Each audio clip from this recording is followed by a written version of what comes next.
Hello gruesome fans and welcome to Blood Bowl. In light of the recent TGS tournament going on in the world right now, I decided to make a video explaining how exactly this game works, because I know the first time I saw it I was absolutely confused because it's actually a very complicated game.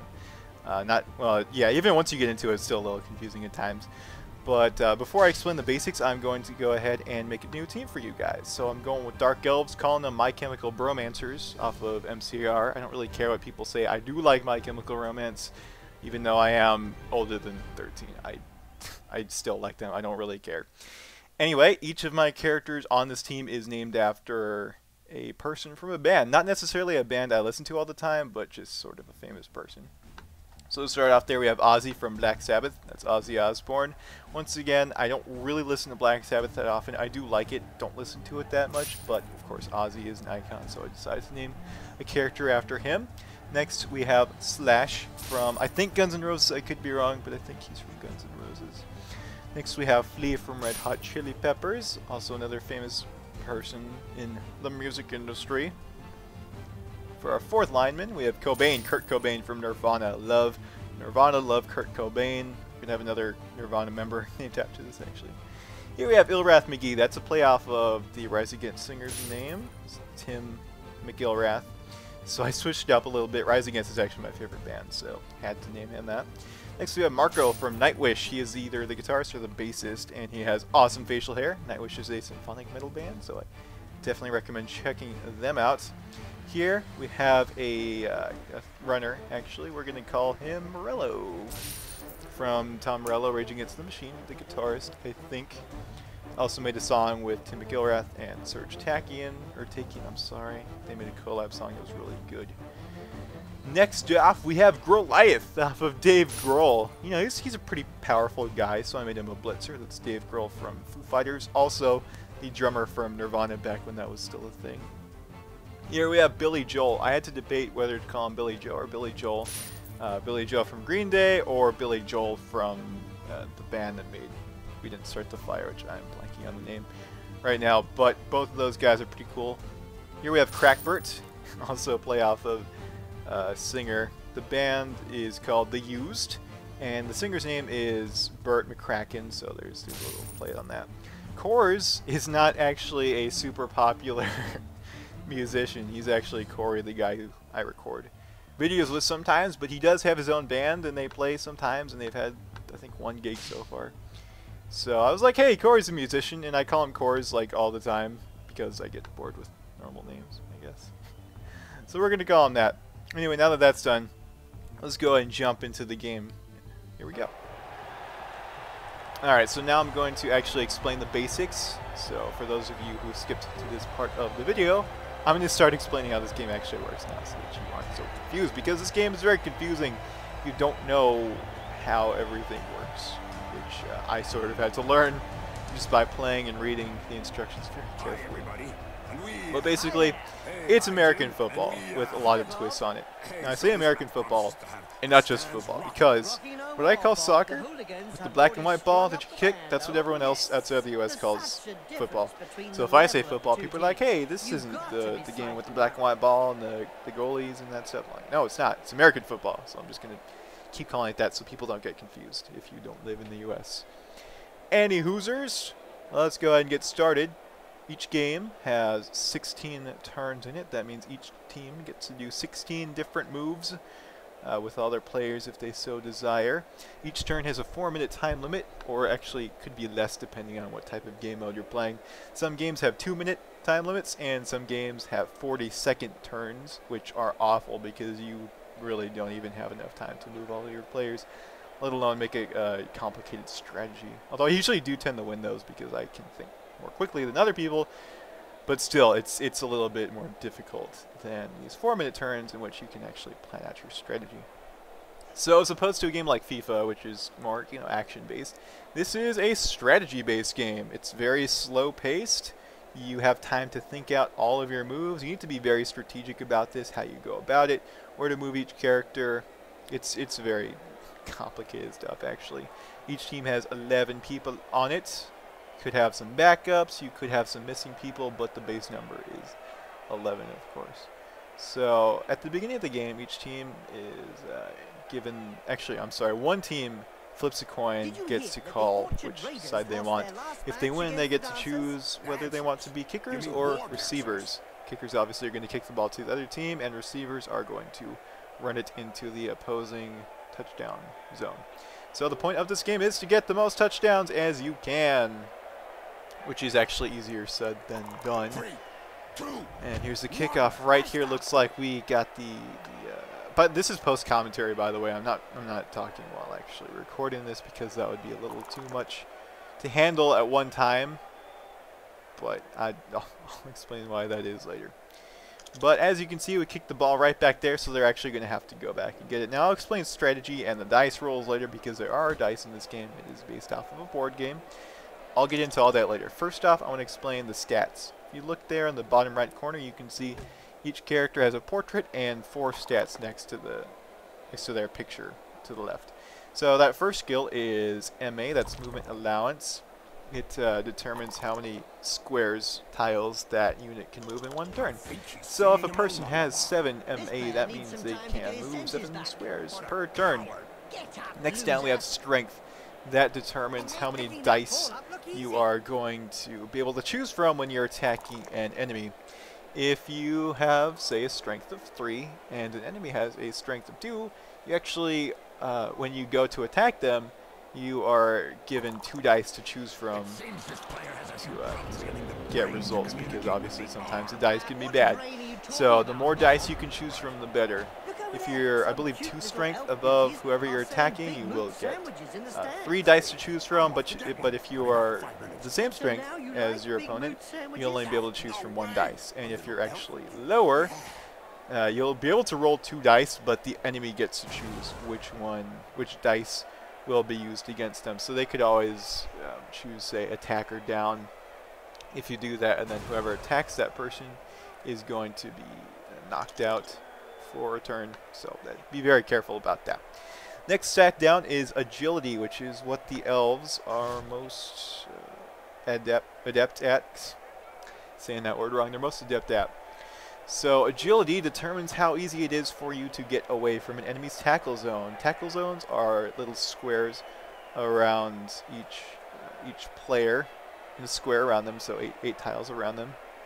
Basically, if you're inside this tackle zone and you want to get away from an enemy, say to go grab the ball or even just to reposition your player, you're going to have to roll a die to see if you are able to get away from that enemy.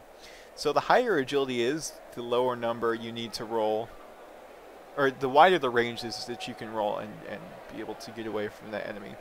So if you have an agility of 3, you're going to have to roll a 3 or high. Actually, I'm sorry, you're going to have to roll a 4 or higher, I believe, to get away from enemy. That means you'll have to roll 4, 5, or 6, which of course is a 50% chance. If you have an agility of 4, which is what most of my people on my team have, you only have to roll a 3 or above to get away from enemies. So that's a lot more helpful. That's a 4 out of a 6 chance, I believe. Yeah, it is 4 out of a 6 chance. 2/3, so 66% chance of getting away if it's 1-on-1. So that's pretty helpful. More bulky teams aren't going to have high agility, but they'll have more strength, and obviously more quick teams are going to have more agility but less strength. Finally, the last stat at the bottom is armor value. This is actually an interesting one. The way this works is strength is going to determine how easy it is for someone to knock you down, because like I said before, it determines how many dice they can roll against you. Now if you do get knocked down, armor value comes into play. The enemy is going to roll a die, and if that die added to their strength exceeds the number 9, then actually, excuse me, how do I put this? If the enemy's strength plus the number of the die they roll exceeds your armor value, your character that's been knocked down is going to take an injury when he falls. Sometimes they're pretty minor stuff like knocked out, which means they'll just be unconscious for a little bit, maybe until the next touchdown or the next or until halftime, one of those 2 things. Or it could be something more serious like a fractured rib, or fractured skull, I mean, or just stat downs, which are very, very bad. See, someone just got injured right there. I believe that was just a badly hurt, which means they're going to miss next. No, it's not badly hurt. He's just knocked out for the rest of the game. That's what the red cross means. But anyway, armor value means, well, it's the higher it is, the less likely your character is going to be given a serious injury. So armor value is pretty important if you don't like spending money on replacing your players, because they can just die. That happens. They can be killed just by chance, which sucks because it's happened before and it makes me so sad. But those are the four main stats. Those are really what you want to be concerned with when you're looking at your team. Obviously, each team's going to have different skills and different good things that they can do, different things that they're good at, different things that they're bad at. My team, for example, it doesn't have exceptional strength. It's pretty average strength. Their movement's pretty good. Their armor value is also pretty good. Their agility is a little bit above average. But really, the main thing that the Dark Elves have going for them is, first off, the range of skills that they can use. And second off, that the linemen are all very, very good. Because you look at other teams' linemen, and they're usually pretty average. They won't have a lot of agility. They don't have a lot of strength. They'll probably have some pretty good movement, but really, they don't compare with the Dark Elf linemen. The Dark Elf linemen can do a lot. They're very versatile. You can make them do a lot of different things, so they're actually really good units. We also have some blitzers to choose from, which I will explain later. Actually, I'll explain that very, very soon. But they have those, they have witch elves, and they have runners, which of course are Morello. I think Morello was who I decided to make their runner in this game. But what's happening right now is the enemy is forming a cage around their ball carrier. You can always tell who has the ball by that sort of ray of light above their head. So that's an easy way to keep track of it. Now, there's a few things we can do here, and I'll get to that later, but I still want to explain the basics here. And I guess what I can do is explain the outcome of each die phase when you roll a block. So, basically, when you go to attack an enemy, whether it's just a normal block or a blitz, there are 5 different outcomes that the die can be. So the first outcome is it can be a push. So when you go to attack someone, it just ends up being a push. The enemy doesn't get damaged, they just get pushed back 1 square, and you can choose where they're pushed to, but it's just 1 square away. So it's not really that great. It's mediocre, you know, not bad, not good. It's okay, it can be good sometimes. But that's sort of the middle of the line one. Next up you have Defender Stumbles. What that means is most of the time when you get a Defender Stumbles against an enemy player, they are going to be knocked down. The only instance in which they won't not be knocked down is if they have dodge, in which case they will dodge back, and dodge is a special skill. It's actually really, really good.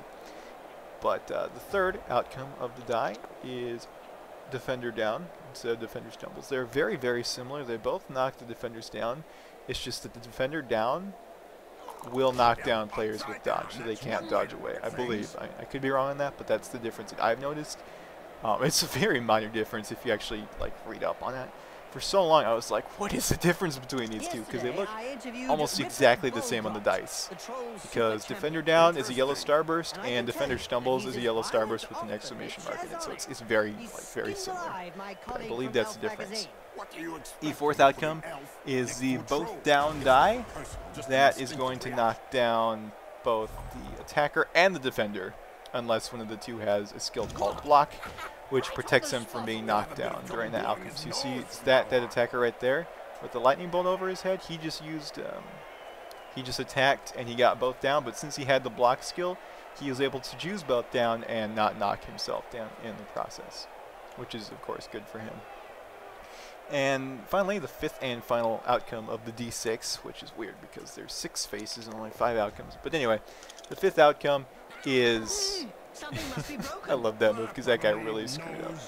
Anyway, the fifth outcome of the die is attacker down, which means you go to attack someone and you get a red skull on the die, and if you're forced to choose that, which is the one on the right there, with the just plain red skull, that means the defender, the person you're attacking, gets to stay up, but you go down instead. So there's always a level of risk when you go to attack someone that you can get that attacker down. Even when you're throwing a 3 dice attack against someone, 3 dice block against someone, there's always a chance that you can get 3 attacker downs. And that is the worst feeling in the world because it's happened so many times to me. But that's something you always have to be careful for. So, you know, you gotta be careful about that. And really, this game is all about minimizing risk. It's all about risk management. That's what this game is. There's a lot of strategy involved. There's a lot of placement involved. But at the end of the day, it's risk management. I know some people are going to say games should not come down to dice rolls. You should have a solid strategy set up before you need to roll your dice. And that's actually a very good comment. But sometimes when you're trying to set up, you need to roll dice in order to get to that point.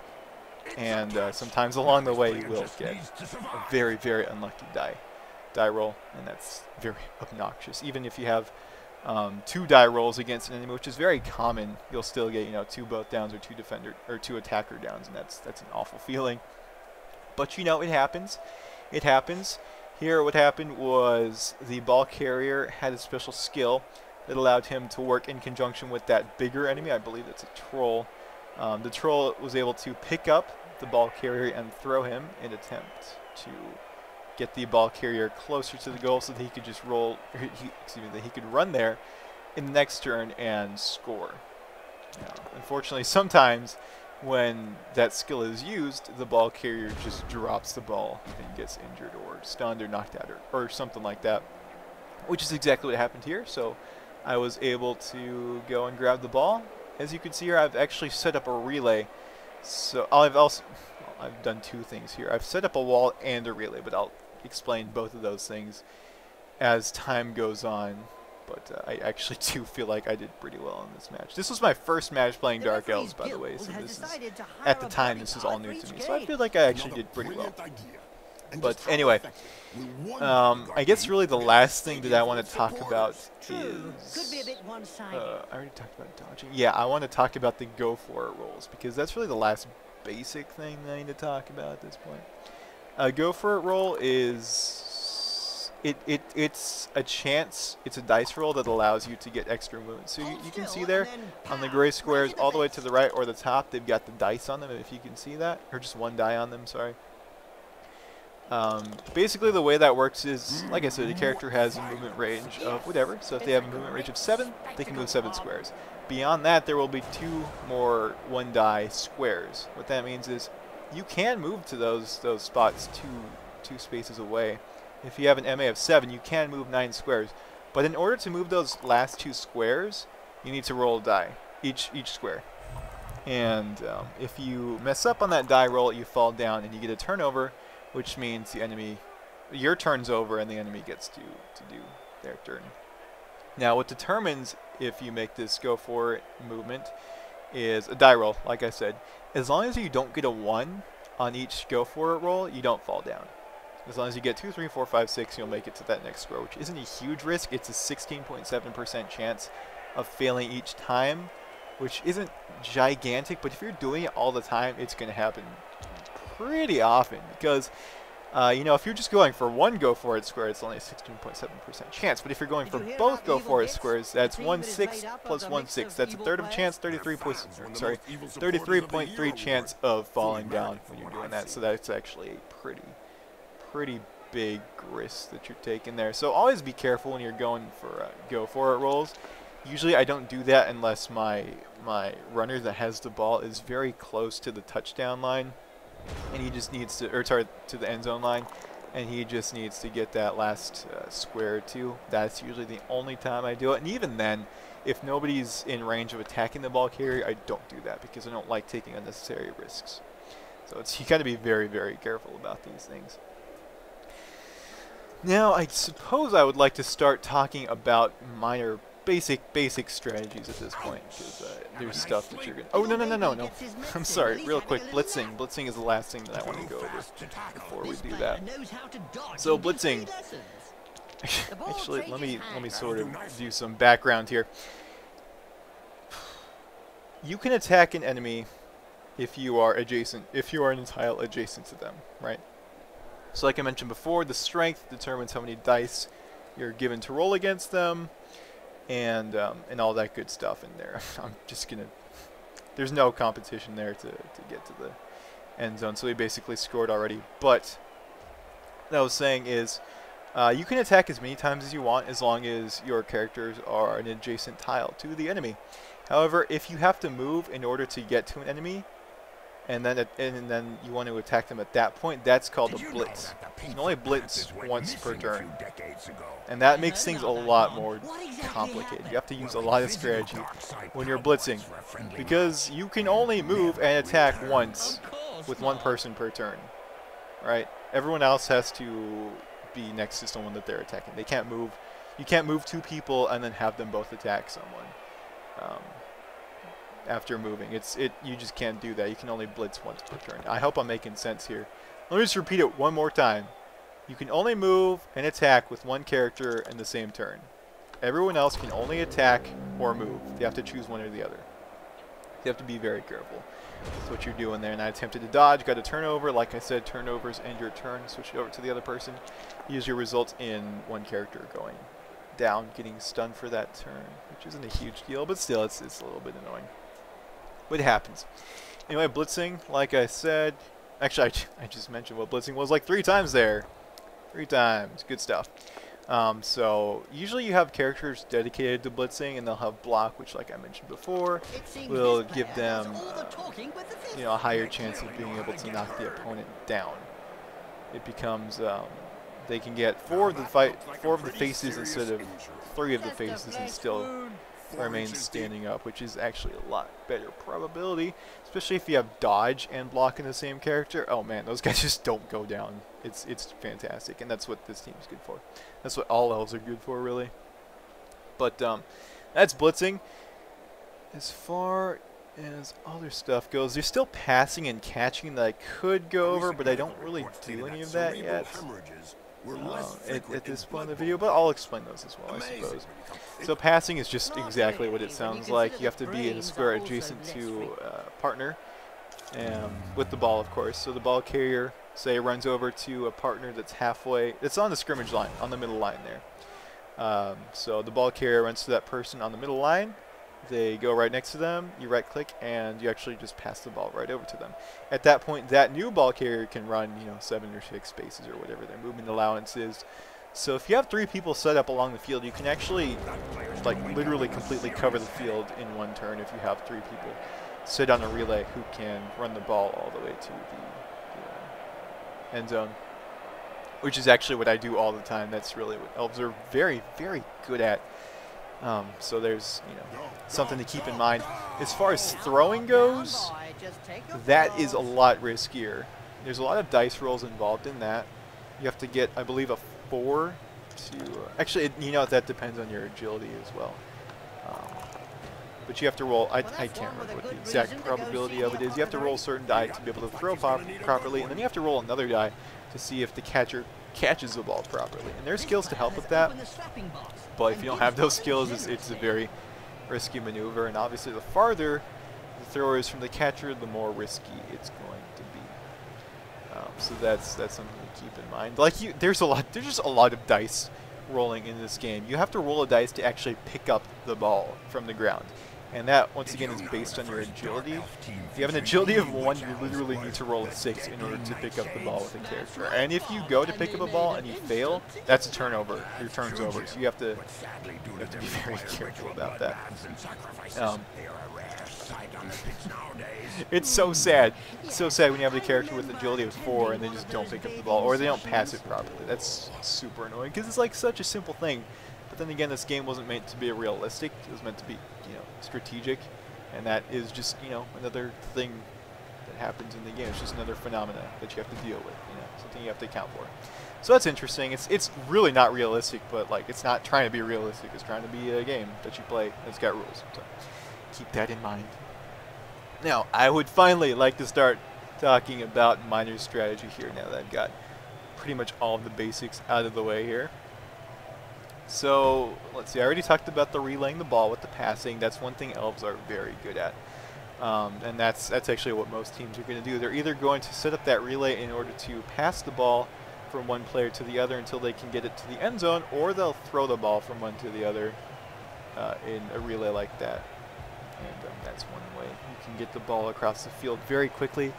Dark Elves can't really do that because they don't really have any thrower units, but I believe normal Elves and Wood Elves both have specialized throwers, which still can mess up, but they don't do it quite as often. Now, that's for more agility-based teams. As far as the strength-based teams go, those usually tend to make what is called a cage. A cage is when at least 4 players surround the ball carrier, and that's 4 players of the same team follow the ball carrier of the same team, in order to make a protective cage around that player.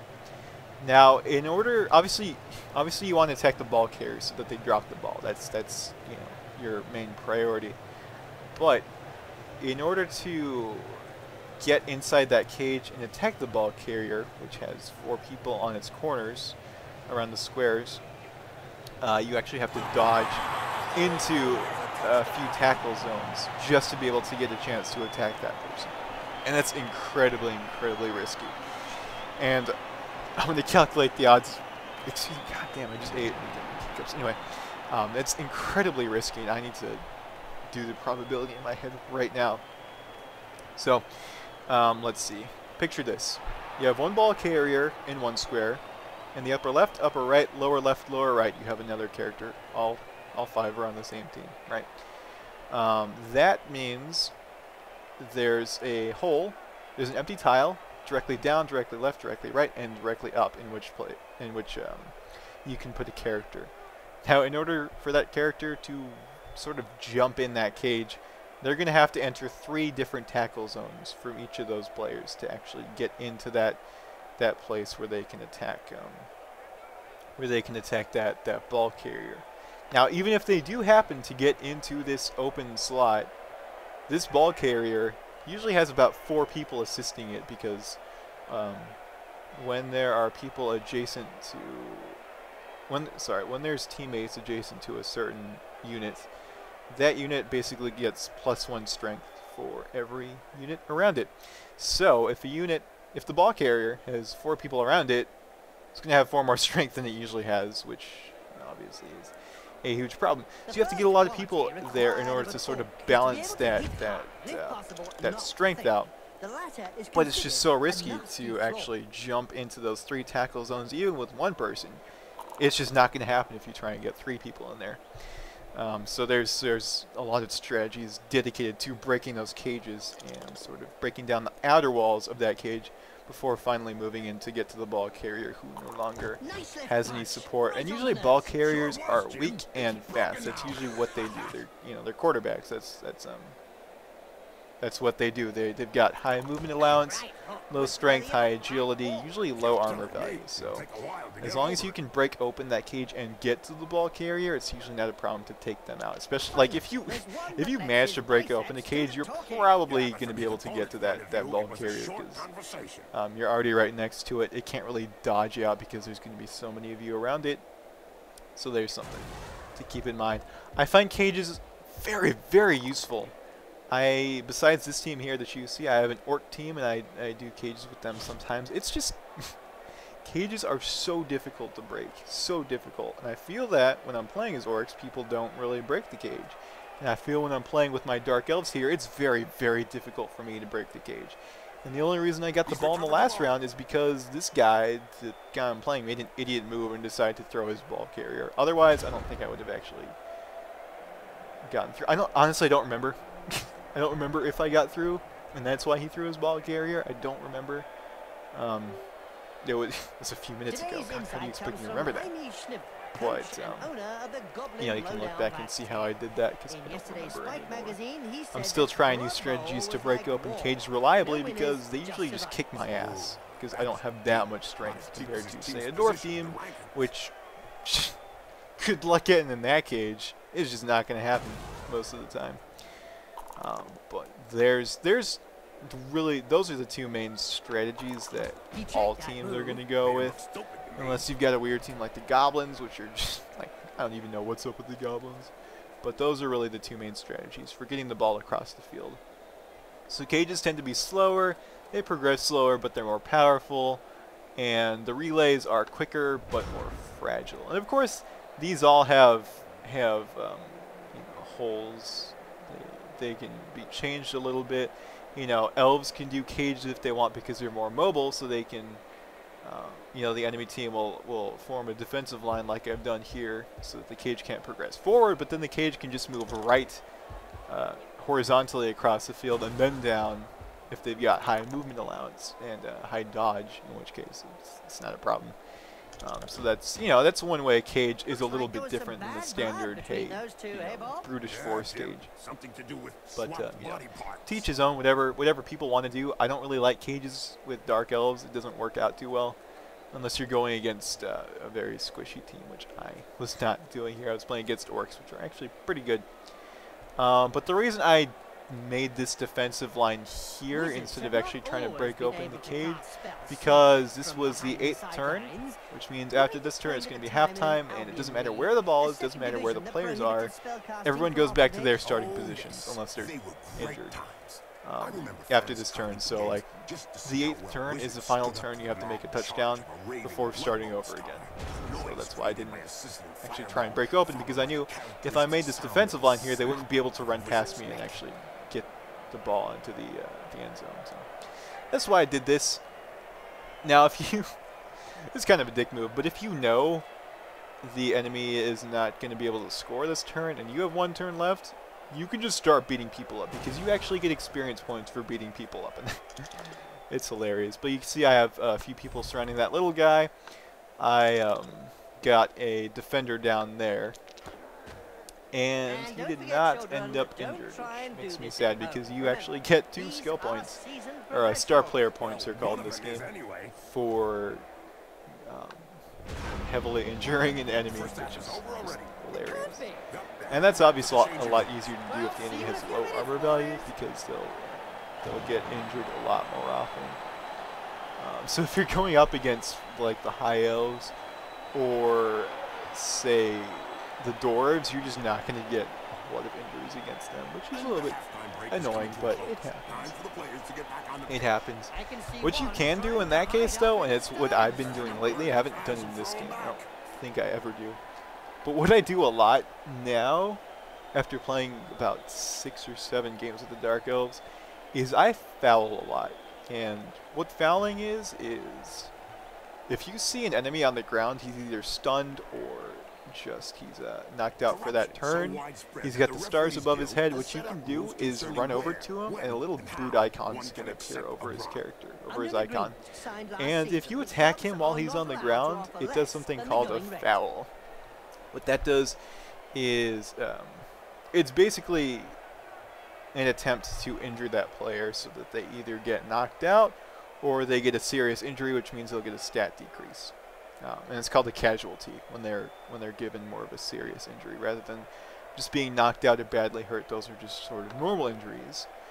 But the more important stuff like a fractured rib, that's going to be skill points, and that's going to probably make the player miss the next game. It's going to do another roll against their armor value, and the more people you have around that down player when you foul that player, the more likely it is that you're going to injure them, because for each player you have in the adjacent tiles, you'll get +1 to your roll for the injury roll. So as long as your original roll plus however many people you have assisting you is over, say, 7, 8, or 9, that's usually what armor values are, then you seriously injure that player, or you just stun them for 2 turns, which is disappointing. Like, it's useful because they can't do anything during those turns, but it's a lot more useful to really damage them, because that way you get more points. But here we have the ball, which is nice because I already have 1 point in my score there, and they can't really do much because I'm gonna be a little bit dodgy here. I'm gonna be a little strategic here. So you can see I'm trying to make sort of a mobile cage, not an entire cage, because as long as I tag each of their players, they can't really get around this cage. Since their agility is a lot lower than, actually I think it's 3, which is decently lower than mine. It's 1 point, which is actually a huge difference. They're most likely not going to be able to dodge. And I'll say this right now because it's something I didn't understand for a while. It's not when you're trying to dodge out of an enemy's tackle zone, it's not dependent on what their agility is. That has nothing to do with it whatsoever. It depends completely on what your agility is and if you have dodge on you. So say an enemy has an agility of 4 or even 5 if they got a stat increase through a level up roll. It doesn't matter. You can still dodge out of their tackle zone with the same probability of dodging out of, say, 1 agility player's tackle zone, or 2 agility, which is more likely. So that's something that you guys really need to keep in mind, because that's something I didn't understand for a long time, and I wish I had, because it made me do risky rolls, and it made me pass on not so risky rolls. So it's, you know, a little sad, but whatever. At this point, I'm pretty confident. I'm like, okay, I'm probably not going to lose at this point, but I'm still being defensive here. I've got sort of a little wall set up here, and I'm trying to make a relay. You can see I've got one player way back there. That's Morello on the left-hand side of the screen. He's sort of our last hope. You always want to keep one player in reach of the end zone, so that if you need to throw the ball or if you need to relay the ball, that player, which most teams usually forget about, can always run to the end zone and get an unexpected touchdown. And that usually only really works with Elves, but you know, keep that in mind. That's another strategy that you can do there. At this point, I think I'm all strategized out. I will explain some of the skills that I've been using in this match, though, because they're very prevalent, some of them. So, what I've been mentioning dodge a lot, and I haven't really explained what that is exactly. So I did say that if you're trying to run out of an enemy's tackle zone, if you're trying to run away from them from a tile adjacent to them, you need to dodge out of their way. And it's not technically dodging. That just that's just sort of like getting away from them. That's probably the more accurate term for it. So I love block so much. But basically, that's just getting away from them. Now, what dodge does is, if you fail that roll from trying to get away from that person, the dice automatically re-rolls itself in an effort to let you get away. As long as you don't get a 1 on that dodge re-roll, you are able to get away from that player. Also another touchdown. But as far as a probability on that goes, let me tell you right now. So, see my team. My team has agility of 4 on all of the units, which means I need to roll a 3 or higher to be able to get away from someone's tackle zone. As long as you don't have tackle, of course. That is a 66% chance of succeeding. Now, if one of my characters has dodge and that 66% chance fails, I still have a 83.3% chance of succeeding in that dodge roll, which will allow me to get away. Anyway, so I don't know how to actually do those odds, but you first roll to see if the 66% chance works, and then you roll to see if the 83.3% chance works, which chances are they are going to work. They almost always work, unless you're in either 2 tackle zones or 3 tackle zones or whatever.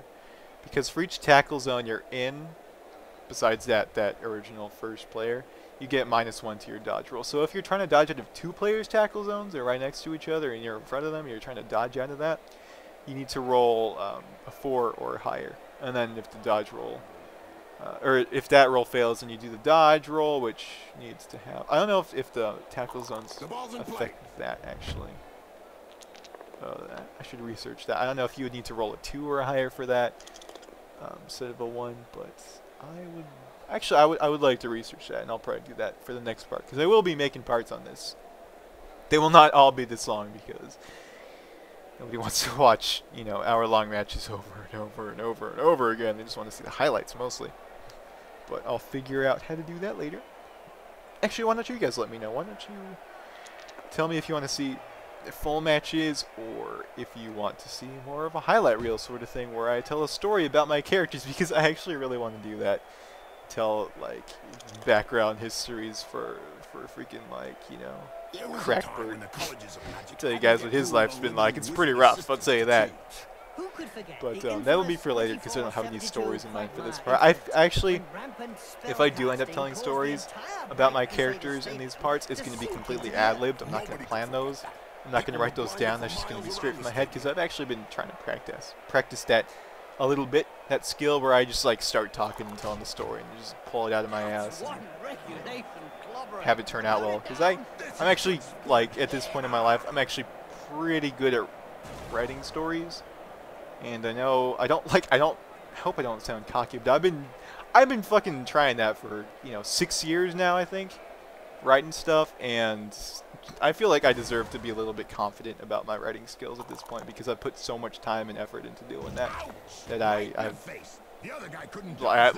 do it well now, which is nice because I'll read my stuff and I'll be like, hey, that's actually like really good, but it all depends on what the topic actually is. Now here you can see they're setting up a cage, and cages are a lot more difficult if instead of just having 4 players on each corner around the ball carrier, they decide to fill out those empty gaps in between as well. So I mentioned before that you would have the empty spaces directly down, left, right, or up. Now you can see around that ball carrier there's just spaces left, right, and up. So you have to keep that in mind when you're trying to attack him, because at this point he'll have 3 assists when he's defending against your attack, plus his original strength, which means you're probably going to get a red 3 dice a red 3 dice block, which means they get to choose from 3 dice to see what's going to happen to you. And red dice rolls could potentially end in your favor if you get 2 defender stumbles or 2 defender downs. In that case, that could still work for you, but like at the same time, it's really risky to do red dice rolls. You never really want to do that. I actually don't remember how I managed to pull this out. I think he actually might score with this setup here.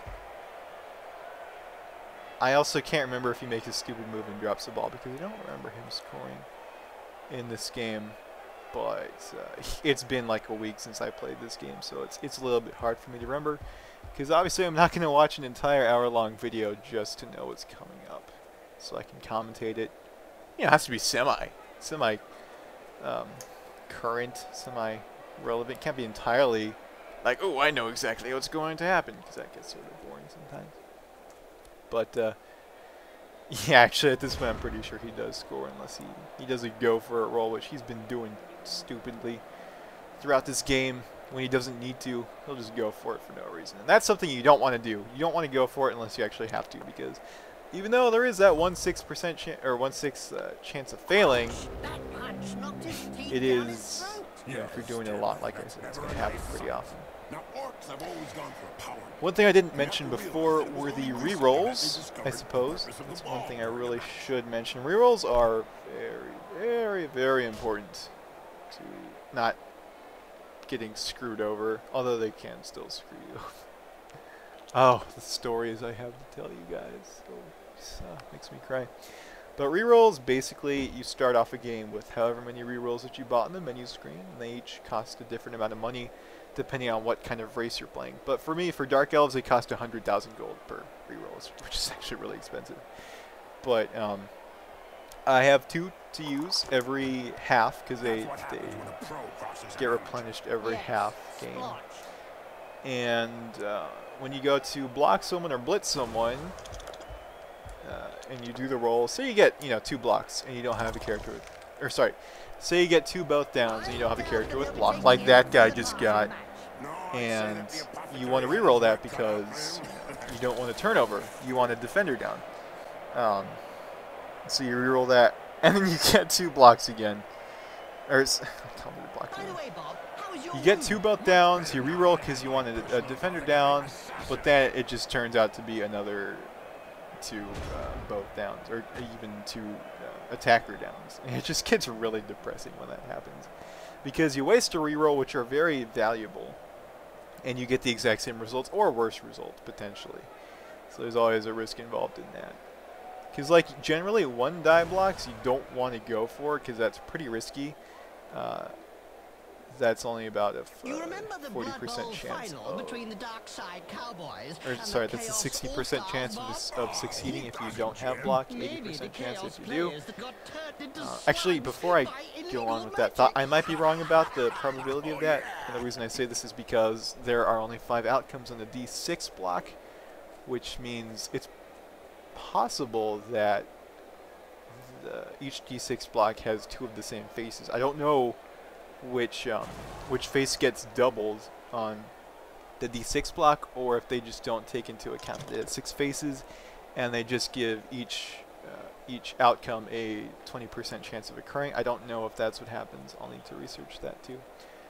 But either way, it's very risky to do a 1-die block, because chances are you'll get at least one block that isn't defender, or that isn't attacker down or both down, but you can get really unlucky at this game. And let me tell you guys, you can get really, really unlucky. In this game, I didn't really have that happen to me. The other guy did. He had, so sad. When a few minutes ago, he blitzed one of my characters, I believe, with his troll, and he got 2 both downs. So he's like, alright, I'll just re-roll it. And then he gets 2 both downs again. So he has to choose both down because he has no other choice. You can't opt out of a dice roll. You have to choose one of the results there. And, you know, he falls down, my character gets knocked down, his gets knocked down, but his gets injured, which I find hilarious because his had higher armor than mine did and higher strength. So it's just like, wow, that's really unlucky. What he did at that point was he used an apothecary, which is another item that you can use before the start of the game. What apothecaries do is you can randomize when your character gets injured, it'll ask you if you want to use your apothecary. If you say yes, whatever injury your character got will be rerolled, and they will be given possibly the same injury, but most likely a different injury. So say your character gets, you know, broken skull, right? That's bad. You don't want broken skull on your character. You probably have to fire him if you let that stay. So use your apothecary in order to, you know, get out of that. The injury is rerolled, and it comes out as badly hurt, which just means the character is going to miss the next game, which isn't a huge deal because they won't have any stat decreases. They're just going to be out for 1 game, which is, you know, it's manageable. So apothecaries can make things better, but say you have someone get knocked down, they're badly hurt, so they miss the next game. You're like, you know, I don't really want them to miss the next game. I could re-roll and just hopefully pray that I get the knocked out condition, which means they don't miss the next game first off. And it's possible that they could just jump back up, recover consciousness in the same game, which happens. So you re-roll that, and you end up with broken skull, and it turns out to be worse than you're badly hurt, because now you've got that character missing the next game, and they've got a stat decrease, so you really got to be careful with apothecaries. You never, ever want to re-roll a knocked out or a badly hurt, and I'll tell you that right now. You want to save it for stat decreases. You always want to save it for stat decreases, because badly hurt you can work around. Knockout, they might not even be out for the rest of the game. They might be back in, you know, at halftime or at the next touchdown. So it's not a huge deal. You don't really have to worry too much about those. Or just the normal Red Cross. I don't know what that's called exactly, but that just means they're out for the rest of that game, of the current game, which still isn't a huge deal at all. Unfortunately, he did manage to score, but he's only got 2 turns left to score again, just to time you, which I'll tell you, does not happen. So I do win this game, which is made me very happy to win my first Dark Elf game. It's very good. Very nice. But just be very careful with your rerolls and your apothecaries. There's other items like mercenaries and wizards and bribes and that shit, but I will save that for another day when I actually use them. Bribes I do tend to buy when possible, because as a Dark Elf team, we do like doing fouls. But like I said, I'll save that for another video. At this point, there's only about 7 or 8 minutes left. I can't really tell. It should be about 7 minutes. And there's not much notable stuff that's going to go on right now. You can see we've got a few players in the recovery area. They're still having some troubles. Not any extreme injuries or anything, but you know, we're missing a few players on the team, which is unfortunate. If you have enough money, you should buy an extra lineman as a Dark Elf team because you have so many linemen. If one goes down, you know, you can just replace it with another one, and you know, not have to worry about that. But even still, Elf teams aren't that. They don't suffer that much from just having one or two characters out because they're so dodgy and they're so quick that they can still relay balls, they can still dodge out of stuff, and they can still not have to worry too much if you know, if they're missing a few players. Now, another thing is that every time a player kicks the ball off to start a round, there's always a kickoff event, and that's different each time. Could be a few things, and I'll actually just talk about them as they come along. But what happened here is something called perfect defense, which means the defensive team is allowed to rearrange their defensive formation in order to sort of maximize defensive efficiency. And that doesn't take up a turn like it normally would. It's sort of an intermediary turn, which allows them to better prepare for, you know, where the ball has landed. And they actually tell you where the ball is going to land with a little icon, so that's always good. At this point, I figure I basically can't score again at this point because I've only got 2 turns to do that. And if I try and dodge through this wall that they've set up, I'm going to have to go through, you know, 3 tackle zones for each character to get through the wall. So I'm like, fact that's not going to happen. And I start playing more defensively because at this point I've got 2 points, he's got 1 point. I'm going to win as long as I keep the ball away from him. Actually, I don't know what I was trying to do there. I thought I was more defensive, but I suppose not. I guess my past self doesn't agree with my current self. It's always harder to think when you're actually in the game and you're being timed and stuff. So that's something to keep in mind because I thought I was actually defensive about this, but nope. Like I was not. I don't know what I was even trying to do there. Actually, I guess I think I was trying to pass the ball, and then it fumbled and sort of rolled their way. Just it happens more than I thought was ever possible. It's just really annoying. Even though I have really high agility, it's frustrating. But that being said, it's not a huge deal because he's only got 1 turn. He's technically got 2 turns to get the ball over to my end zone, which is not going to happen if I have anything to say about it. And I do have something to say about it, so it's just not going to happen. He blocks there because he has block and he gets both down, so it's not a problem for him. Then he gets a attacker, or sorry, I'm always confused. And then he gets defender down and knocks me forward and follows me and push and all that stuff. But you know, I'm still not really worried at this point. I'm like, all right, his characters don't have high movement allowances. The only way he would have been able to get a touchdown here is if he had blitzed me first off, and then sent a character down an opening about halfway down my side of the field, at which point he ran his little guy, his little goblin, over to that orc, and the orc would have to then run into the touchdown line, which would most likely require a go-for-it roll, which he's trying to do that here. You can see he sent that goblin right down there, but then I just blitz him with a 2-die block, and it's like, nope, that's not going to happen. But he actually has dodge, which I had the defender stumble there, which is the yellow starburst with the exclamation like I mentioned before, but I push him into another, one of my other characters' attack zones, which once again just ends up in a push, so that guy doesn't get knocked down. But it's still not a huge deal because now I have 2 tackle zones set up around that guy, and he can't really get out of that no matter how good his dodge is. I mean, he can. I've done it before with my witch elf. Is that what they're called? Yeah, with my witch elf. I've done it before, but it's a lot more risky than just dodging out of 1 tackle zone. And I believe that's where I end my turn. Yes, that is where I end my turn. I guess I didn't go for any last-minute casualties. Because, like I said, you do get points for those. You do get a chance to progress towards the level up. And characters in this game do level up because it's sort of RPG-esque. Basically, you'll need a certain amount of SPP points until you get to that next level. And the way to get SPP points are through 4 things. First off, you can do a casualty, which gives you 2 SPP. You could do a touchdown, which gives that character 3 SPP. You could intercept a throw or a pass, which would give you 2.